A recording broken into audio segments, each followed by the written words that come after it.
সকালে যখন আমি আমার মেয়ে আনায়াকে স্কুল থেকে আনতে যাচ্ছিলাম, তখন এই লোকটাকে দেখতে পেলাম আমাদের রোডে। সে রোডের সব ময়লা কালেক্ট করতেছিল, যেটাকে বলা হয় লিটার পিকিং। আমি বাসা আসার পরে জোহরের নামাজটা আদায় করলাম, আর আমার সাথে আনাইজা ছিল। মাশাআল্লাহ, সেও আমার সাথে নামাজ পড়ার চেষ্টা করতেছিল। আইমানের ডেন্টিস্ট অ্যাপয়েন্টমেন্ট ছিল, তো আমি ওকে অ্যান্ড আরিয়ানাকে নিয়ে গেলাম ডেন্টিস্ট দেখাতে। অ্যান্ড বাসায় ফেরার সময় শপে ঢুকে কিছু খাবার আর মিষ্টি কিনলাম। বাসায় আসার পরে ইফতারের টাইম হয়ে গেল, তাই সব কিছু তাড়াতাড়ি রেডি করলাম, টেবিলের মধ্যে নিয়ে আসলাম, অ্যান্ড দেন আমরা ইফতার করলাম।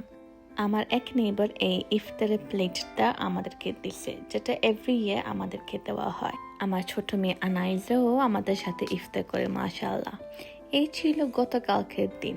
আজকে আইমানের আফটার স্কুল ক্লাব ছিল, সে চেস ক্লাব জয়েন করছে, তাই আমি আজকে শুধু আরিয়ানাকে আগে নিয়ে আসলাম স্কুল থেকে, আর পরে যেয়ে আইমাকে নিয়ে আসলাম। আজকে আম্মা আমাদের জন্য পাস্তা রান্না করছিল, অ্যান্ড এইখানে দেখেন আনাইজা বসে সিঙ্গারা খাচ্ছিল, মাশাআল্লাহ। আজকে আরেকটা নেইবার আমাদেরকে এই ইফতার দিচ্ছে, যেটা হচ্ছে লাজানিয়া।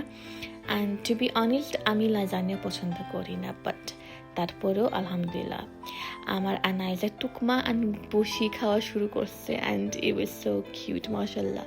ডিজার্ট হিসাবে আমরা কাস্টার্ড অ্যান্ড কেক খাচ্ছিলাম, আর এইখানে আনাইজাও খাচ্ছে।